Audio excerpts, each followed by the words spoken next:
Mga manindahay ug pabuto sa barangay Babag, Lapu-Lapu City mapasalamaton sa maayong dagan sa panahon nga misangpot usab sa dako-dako nga halin. Ani ang report.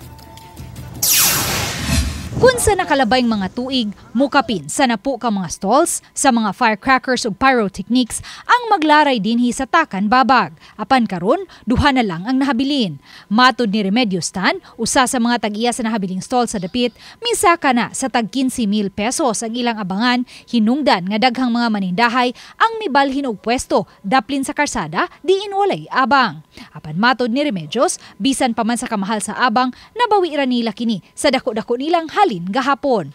Usa sa gituhuan niyang rason ang maayong dagan sa panahon. Oo, makaabang na mi. Mao na ikuan, mao na makaabang na. Katunga manggod gahapon nakaabang mig 7,500. Sa 31 impas dayon. Mao na pasalamat gid mis Ginoo nga wa gyud imposible ug ikaw magahangyo.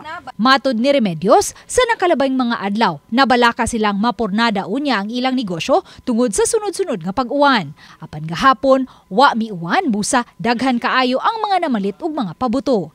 Kini ilabi na kay wa usab sila mipasaka sa ilang presyo sa ilang mga tinda. Ma'am, pasalamat jud mi kaayo gahapon.